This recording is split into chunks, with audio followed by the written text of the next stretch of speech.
muri ibibazo byanjye ubashe kuntunganya databuja nyiringaye Imana nzanye icyifuzo nizere ko uraza kugisubiza amahoro databuja nyiringaye Imana akanya nkaka icyo twirukanye n'imyuka mibi y'abadayimoni mu izina rya Yesu turakubita hasi byishira hejuru byose mu izina rya Yesu bana natwe kandi data ukomeze kuturengera muri byose databuja nyiringaye Imana ndagusabye data ururuke utubundikire mu mababa yawe databuja nyiringaye Imana ndagusabye manuka data tukugende ku ntago waririmba utanacuranga nyine hari ukuntu kubita akaririmbo nyine ugashyiramo n'umuziki bikagendana uzi ko amadayimoni ugiye kuyavugiriza ingoma agahunga agiye guhunga ahubwo ndanayakandagira mu izina rya Yesu noneho hari ukuntu tujya turirimba ngo kandagira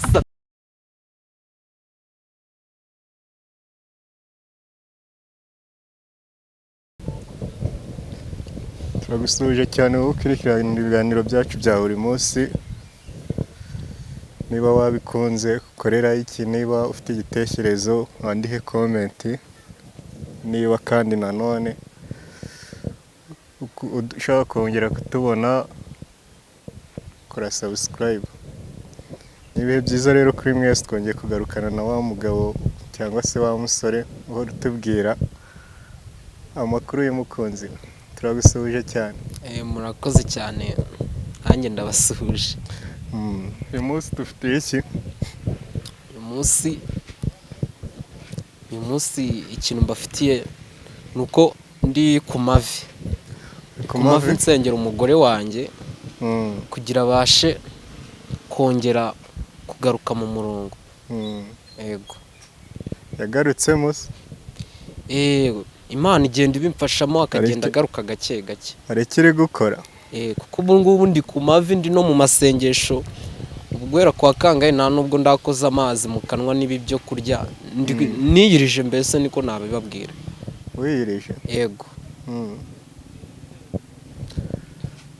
uri gutanga ikihe cyifuzo njyewe ndi gusenga nanga icyifuzo mbwira Imana ati Imana garura umugore wanjye yongera abe muzima umuhindure ntaragaruka se yaragarutse ariko nyine njyewe ikiganiro giheruka nababwiye yuko nyine twari tutarahuza neza ari utubwiraga ibintu by'amashitani by'amadayimoni by'abantu bari bamanitse ku nkuta nahise mfata umwanzuro kumwe nabibabwiraga ubu ngubu nyine ndi mu masengesho ya danje kugira ngo Imana igire ikintu ihindura nyine mu rugo rwanjye no ku mugore wanjye ibintu byongere bimere neza yego hari icyo biri gutanga Imana kuko ishoboye byose birakunda nta kiyinanira aha tugusanze rero ngo waje mu butayu ndetse waje no gusenga kugira bigere ku Mana ikugarurire umukunzi wawe inamwirukanemo amadayimoni si umukunzi gusa ni n'umugore mufitanye n'abana babiri ku babyibuka neza warabitubwiye mu biganiro by'ubushize kandi watubwiye n'ibyo uri gukora kugira ngo mubashe kuba mwasubirana wari watubwiye ko uri kumuhunga ariko uyu munsi ugarutse uri kuvuga ngo uri kumusengera byaranze byagenze gute ndi kumusengera kuko umuntu ukunda cyangwa wakunze ntago wamuta gutyo ngo nuko yagiye muri biriya ugomba gusenga nyine ukabitsinda ariyo mpamvu naje hano nje gusenga nyine kugira Imana igira ikintu ikora igira ibyihindura nyine kabisa muri make wabonye imbaraga zirukana amadayimoni wari wavuze umubonamo wana ndumva mfite imbaraga z'Imana ngiye gusenga Imana itsindira amadayimoni mu izina rya Yesu ese ubundi ko ntakimubona ntago ukimubona ntagashyizengurukana ifoto ya wa mugabo yazengurukanaga nawe wamushize njye naho namushyize arahari ahubwo nuko nyine abantu batamuheruka ni ayahe makuru ye waduhereza amakuru ahari nanjye ntago ari menshi bitewe n'uko guhera cyagiye mbabwira ntago turongera guhuza niyo mpamvu ndi gusenga cyane kugira ngo nawe nyine Imana imuhindure agaruke ave mu byo yagiyemo biriya by'ubushitani nyine ajya mu bapfumu azana amahembe azana imirizo y'inka biriya bintu byankuye umutima bituma ntekereza cyane, bituma mfata gahunda yo gusenga Imana, akaba ariyo nsanga nyine kugira ibashe kugira icyo ikora mu rugo rwacu. Uravuze ngo ntabwo umuheruka Yego, kandi ari umugore wawe? ntabwo muheruka, ntabwo ari ukubabeshya. Ari hehe? Njyewe nk'uko nabikubwiye, abana nabajyanye kwa mama, nanjye urumva ntabwo mba mu rugo. Rero kugira twongere dusubirane, nashatse gutsinda ibyo byose nyine ngasenga, kugira Imana itesha agaciro biriya byose, kugira ngo mbone uko nsubira mu rugo rwanjye nkarubamo amahoro. Uri mu butayu? Ntubibona se? Imana nyine ihabwa icyubahiro kuba nageze n'aha hantu, ibimfashemo inyumve, yumva agahinda kanjye, yumva akababaro kanjye, insange ingenderere, isubize ibyifuzo byanjye byose, nicyo ndi kuyisaba kabisa. Ku bantu batabibona neza, ahantu turi ni ku rusengero, twaje gusenga kugira ngo Imana igarure umukunzi w'uyu mugabo. Ku bantu batamwibuka wabasobanurira, no ku bantu baba babonye iki kiganiro ho bwa mbere wabanza ukabasobanurira, hanyuma ukamusengera nk'uko wabyiyemeje kabisa rwose, ugatwika ayo mashitani agahunga akakuvira mu muryango. Niko bimeze, mbwira n'abantu badukurikiye bamfashe hano nyine ubu butayu ndimo, cyangwa se hano hantu naje gusengera, aho bamfashe dusengane ku buryo nyine Imana iratwumva nyine igakora imirimo, kuko ishoboye byose, nta kijya kinanira. Bagufashe nabo bagusengere, muri comment bashiremo amasengesho yabo. Kuba uri umugore yaragiye mwa biriya bintu kandi umubona ari kugendera hejuru mu kirere nta ntuza, nta mababa agira, ni ibintu bibabaje cyane, binateye n'ubwoba. Rwose abakumva banamukunda cyangwa bakunda gusenga, bagusengere.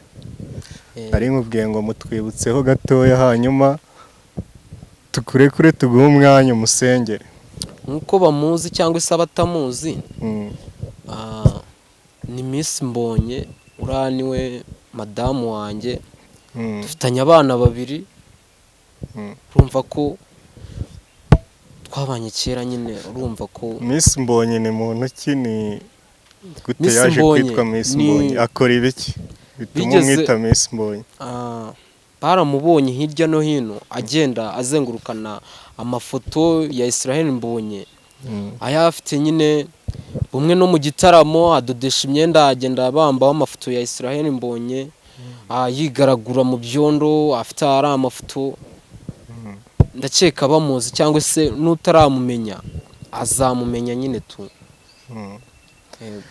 Utaramumenya yagenda akareba no mu biganiro bibanza, hari ahantu ari yigaragura mu byondo avuga ko yakunze Israel Mbonye ibyo gupfa, ndetse ko ashaka ko babana. Yabanje kutubwira ko nta mugabo afite, yibana, nyuma biza kumenyekana ko afite umugabo. Kugeza ubu ngubu rero byari biriho nuko byavuzwe kenshi n'abahanuzi batari bakeya, bavuga ko ifoto afite ayijyana ikuzimu, ayikoreraho imigenzo ya sekibi. Akaba ariyo mpamvu tugarutse aha ngaha, kugira ngo umutangire icyifuzo gikomeye, unamusengere kugira ngo akizwe, agaruke, twongere tumugire mu bantu bari nomo. Nicyo cyanzanye hano, gusaba Imana nyine ngo ibane nanjye. Mbere yuko ugira ikintu ukora mu bijyanye no gusenga, ni ikihe cyifuzo abantu nawe wabaha, abantu basanzwe babikurikirana ibintu byawe na Miss Mbonye? Icyifuzo natanga, Imana ndayisaba ngo imfashe mu masengesho yanjye, igarure umugore wanjye, ave muri biriya bintu by'abapfumu yagiyemo, agaruke ku murongo, twongere tubane neza, umuryango wacu wongere wishime nk'uko bisanzwe. Icyo kintu nicyo cyifuzo nazanye hano, nibikunda nzashima Imana kabisa. Biraza gukunda, ntawayitakambiye nyibure kumwikiriza. Dufite icyizere cy'icyifuzo ugiye gutanga, niba kuko kikuvuye ku mutima. N'abandi bantu bari buze kureba iki kiganiro barasenga, turashaka baze gufatanya nawe gusenga birukane dayimoni mu izina rya Yesu. N'abakunzi ba Israel Mbonyi bose basenge, n'abafana bose cyane basenge.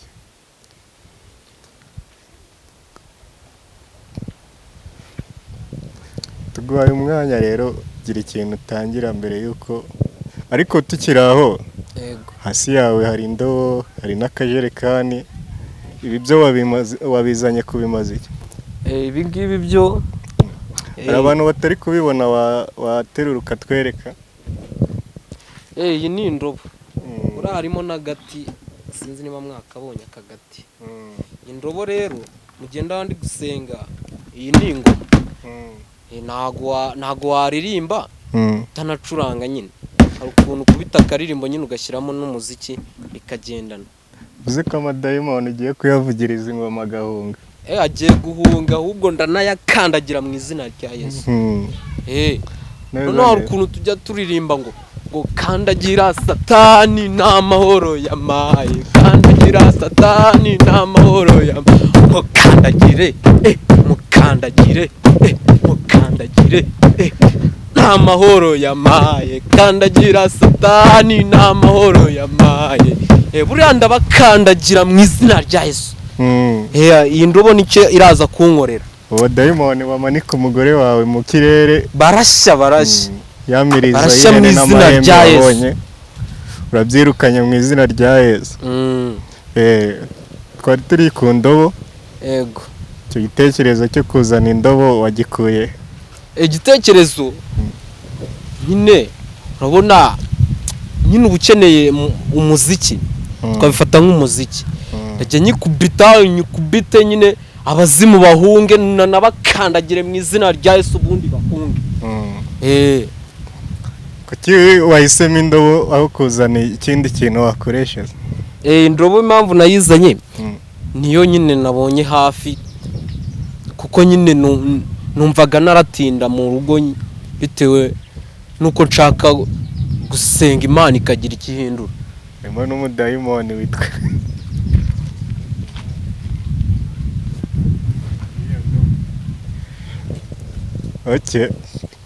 ubwo nyine ufite ahantu wabikuye ko ugomba kuzana indobo.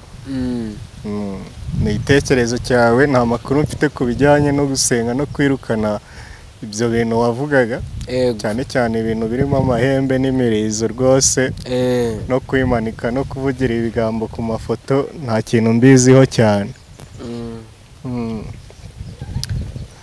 Ngaho rero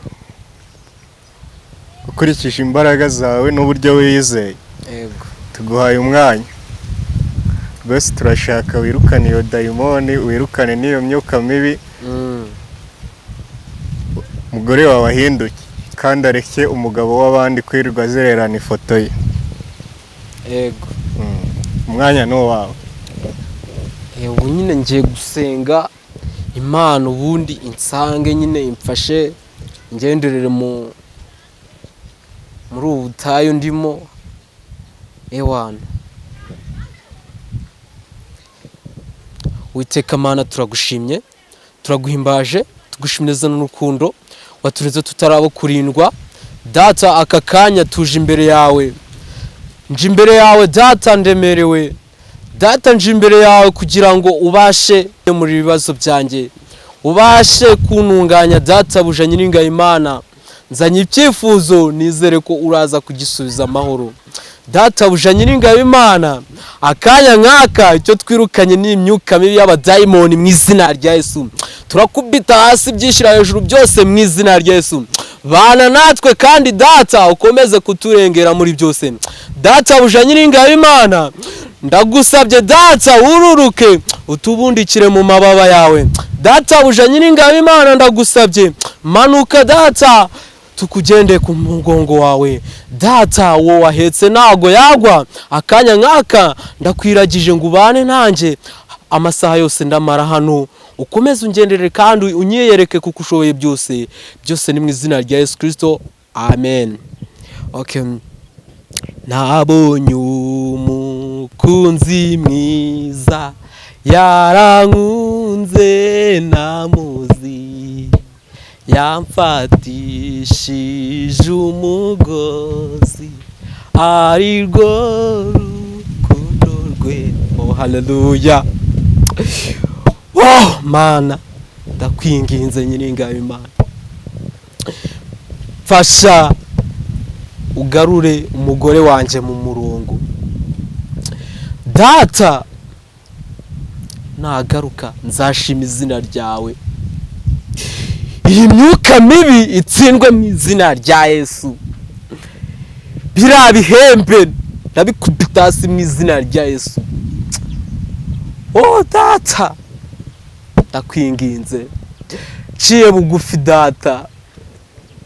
Data aho batatunganye neza mbyishizo kugira ngo ubashe kumbabarira, kugira ngo batunganye bagaruke ku murongo data uje. Oh haleluya.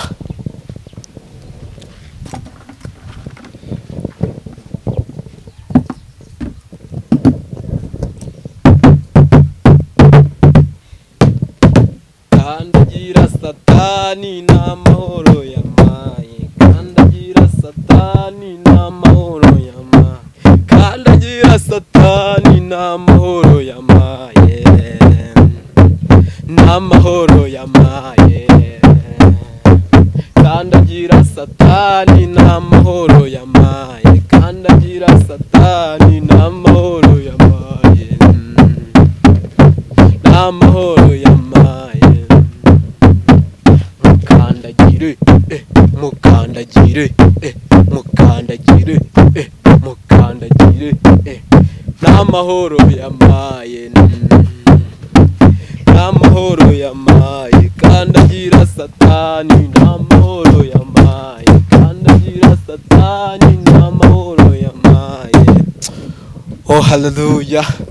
Data nyiringabo Imana, Satani ni amahoro yaduhaye. Aka kanya turi mu mbaraga zawe, dufashe tukandagire Satani mu izina rya Yesu, ubundi uneshe ibigeragezo byacu bituriho, uneshe ibitugora byose. Data buja nyiringabo, ciye bugufi imbere yawe kugira ubasha kumbabariraho na gutunganira neza Data, kugira ngo nzi imbere yawe ntunganye nyiringabo Imana.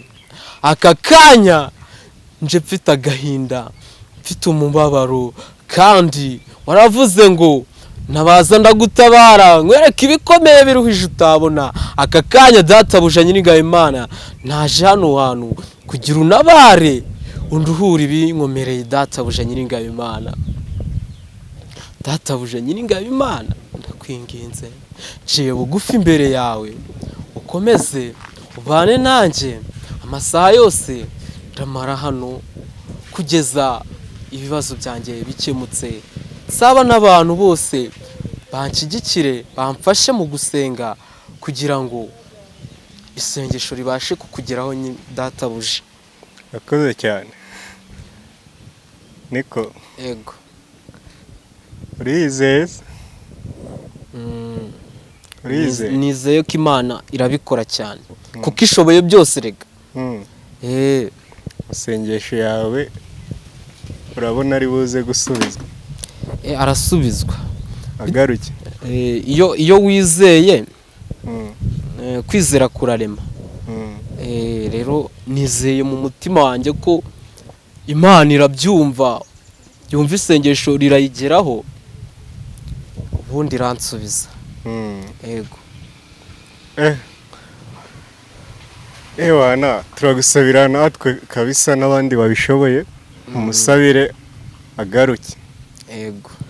Ibintu kuresheje ntago zirimo mwana. Nta muntu uza konje gutyo ngo aririmbe gusa, ahubwo wagira ngo uririmbiye Satani. Satani? Satani ngiye kumutuka. Satani zurumva nge namuririmbira. Reka ntago naririmbira Satani. Satani uyu munsi ndamukubita, nibiba ngombwa n'ingumi ndazimukubita, kuko ngewe wangeze kure. Aba yivanze mu rugo rwanjye akanesha umutwe, akarubuza amahoro. Nyine ufite intege nkeya ntago Satani wamubaje. Ngewe uri kubona nafite imbaraga.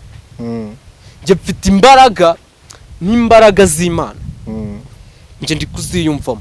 Niyo mpamvu njyewe ngiye gusenga isengesho rya hatari. Wamuvugirije akadobo, wamusengeye uramwirukana. Namwirukanishije umuziki. Burya Imana ijya ivuga ngo iyo uyihimbaje no guhimbaza nyine abadayimoni bahita bahunga. Byo byonyine. Cyane. Fa kuba wizeye. Nta mbaraga mbona mu gutaruka kwawe. Si unambaraga mfite. Wagira ngo ufatiwe hasi. Mbaraga turazifite. Ubwo buriya nuko cya Satani nyine kiba cyaje nyine kigashaka kuvangira umuntu, ariko uyu munsi ngewe Satani ahantu ari ndamukubita ikintu cyiswe ingumi, mukubita isengesho, mukubite ijambo ry'Imana, arahunga arava hano atazi niyo ari kwerekera. Kuko nge maze kumurambirwa. Ahuranisha umutwe mu rugo rwanye nyine ajya ku mugore wanjye noneho bari abapfumu bo amujyaho. Nise bira bizimu nyine n'ibiki n'imirizo si bituruka nyine kwa Satani n'amahembe n'iki. Bira byose rero ndashaka ngo undi baravuga ngo nineshe mu izina rya Yesu. Undi baravuga ngo niwe wijyanyeyo agiye gusaba kwamamara. Yijyanye ariko ntago ari byo njye nshaka ngo agaruke mu nzira nziza, nsenga Imana yanjye umutima wanjye, kandi nizeye ko aragaruka nyine akagaruka neza, akava muri biriya tukabitsinda mu izina rya Yesu, ku buryo ku cyumweru tuzajyana no gusenga. Ahubwo ku cyumweru muzazane hano tukazana no gusenga dushima Imana. Bavuze ngo ahantu ari warakoze kuko wadutabaye ukadukiza cya Satani. Wavuze ngo ahantu ari ntago haza. Nose ubundi gutusengera umuntu mbere yuko umushaka. Ubanza ukamushaka nawe ukamuzana. Nubwo navuze ngo ntago mazi, ariko nyine aba mu nzu yanjye, njye ninjye wabaye uyihunze, urumva ni hakiri kuko nta handi yajya. Muri make warahukanye. Ntago ari ukwahukana, njye nabaye nihaye umutuzo muri njye wo kugira ngo ujye hariya mube muri kumwe, ukora amarorerwa cyangwa se akubangamira, usanga ugize umujinya n'iki, waba umuhunze ukabanza ukagenda wewe ubwawe ukajya kumusengera, no byakunda nyine Imana yakumvishe yamufashije, ubundi ukagaruka mukawongera mukabana amahoro. Icyo rero nicyo naje gukora hano hantu. Rero reka nkubwire ntago uzamushobora kumugarura. Nzamushobora, kwizera kurarema. Ahantu ari icyumba cyose haba hamanitsemo amafoto. Turaza kubyereka abantu, ariko mu cyumba hamanitsemo amafoto hose ya Israel Mbonyi. Nta kintu kidashoboka. Imana ishoboye byose. Iri hejuru ya byose nyine bibaho. Urumva rero byose birashoboka, ntago n'ayo mafoto yavamo, kuko ninyemera ko twongera kubana ntago izemera ko nahora mu gahinda mbona amafoto y'undi mugabo mu rugo rwanjye. N'ayo mafoto azajya ku ruhande, cyangwa se nanayitunga ari imwe muri telefone, ajya avuga ati uyu ni umusitari mfana, ariko ibintu byo kumukunda abivemo, akunde njye mugabo we nyine. Nose ko hari ahantu nabonye handitse ngo famiye wa mukobwa wihebeye Israel Mbonyi ngire gutabaza. Ngo Israel Mbonyi ngo umukobwa wabo ngagiye gusara. Ibyo ngibyo iyo famiye ni iyihe? Ni wowe wari uri gutabaza Israel Mbonyi? Iyihe famiye yari iri gutabaza uwo Israel Mbonyi? Jewe narabivuze mbibwira n'abanyarwanda, ndi kubatabaza nyine ngo bamfashe umugore wanjye yongera agaruke. Urumva ibyo byo byaciyeho nyine, abantu bake baramfashije nubwo nyine bitarangiye, ariko ndashimira abagize uruhare nyine mu kumfasha nubwo nyine bitarasozwa neza. Ariko ntari we gusa, hari n'abandi bakobwa benshi cyane bahora bahaguruka ati nkunda Israel Mbonyi, ariko abantu bakavuga ngo ni uburyo bwo gutwika. Nta kazi kawo nibatwika, ariko njyewe wowe urebye ibyo uwo mukobwa cyangwa uwo mugore wawe arimo, ubona atari ukwitwikira gusa. Aratwika se? Ntago ari ugutwika, ni ibyanyabyo. Njyewe ntago nawe mfite akababaro nk'aka ngo ari ibintu byo gutwika. Rega iyo umuntu utwika uramubona n'uwakunze burundu ukamubona. Ntago waheraho uvuga ngo ni ugutwika kuko njyewe mba mbibona n'amaso yanjye koko cyane. ubu ngubu urabona ko yagiye atakiri mu rugo, ari mu rugo ahubwo ni njye wagiye nyine mu bitekerezo byiwe ntayakiri umugore wawe ahubwo asigaye yirirwa atekereza Israel Mbonyi. Mu bitekerezo bye we yiromaritsemo Israel Mbonyi. Kuko yirirwa azengurukana amafoto y'ahantu hose ku myenda yashushanyijeho ifoto ya Israel Mbonyi. Mwabonye ko yaguze n'imodoka nayo yayishyizeho Israel Mbonyi. Nyine nibyo bijya mu mutwe bikankubita nyine bikanzahaza bigatuma nyine nanjye nza kumusengera kuko nawe nagari we. Bari abazimu rero naje kubatsinda mu izina rya Yesu. Niba ngombwa ndabakubita ingumi, mbakubita ibipfusi, mbakubita imigeri ku buryo barahunga biruka batazongera kungarukira mu rugo rwanjye. Uvuze iby'imodoka, nibuka imodoka yari yasizeho intoza amafoto ya Israel Mbonyi ngo aravuga ati yari yayiguze. None nawe uravuze ngo yari yaguze imodoka. Yari yayiguze hanyuma ijyayo. Nanjye sinzi ahantu yagiye. Bivuze ko atari yayiguze nyine. Rega nanjye ntago nari mbishimangiye yuko yayiguze. Nje nukumva ngo yaguze imodoka. Ntago nzi ngo amafaranga yari kuyakura he. Ni umuntu udafite ubushobozi burenze bwo kuba yagura imodoka. Sinibazaga nyine uburyo yayibonyemo, nyine nje narabyakiye bitewe nuko n'ukuntu namubonaga biba nkaho nyine mbicishijeho amaso nkaho bitandeba ndikomereza nyine muri gahunda zanjye nyine. None urashaka gukora iki muri iyi minsi? Nge muri iyi minsi njyewe nkuko nabibabwiye ni amasengesho menshi cyane, menshi kukwiyiriza ukabwiraza niba ariko bavuga rya nyuma. Hanyuma tugane ku musozo tunashimira n'ababanye natwe muri iki kiganiro vuba vuba. Cyifuzo cyanjye cya nyuma rero nkuko nabivuze, jewe Imana imfashe muri aya masengesho nihaye y'icyumweru, imfashe ibane nanjye ihindura amateka mu rugo rwanjye, umugore wanjye agaruke twongere tubane mu mahoro. Imana itsinde biriya bishitani biba byaje mu rugo rwacu, n'abari abazimu nyine nabiri abapfuma aba yaragiyemo, byose bikureho mu izina rya Yesu. Icyo nicyo cyifuzo. Ego nta sengesho, nta kubavugiriza akadobo, byarangiye. Isengesho ryo so ntago wasuza amasengesho udasenze. Icyo gihe Satani yahita agutahirana, kandi Satani nyine afite umujinya buriya ntago ubizi. Niyo mpamvu cya shitani mba nshaka kugikubita amakofe nyine kugira ngo gitsindwe mu izina rya Yesu. Satani bamuvugirije akadobo, namukandagiye mu izina rya Yesu, ndongera ndamukata, ndongera mukubita ishyi mugaruza izindi n'imitwe ndayimukubita. Ntago mwabibonye se nge namukubise, ubu ngubu yanahunze kandi mu kwizera kwanjye ndizera ko Imana yanyumvishe kigomba gukemura ibibazo byanjye nyine kabisa.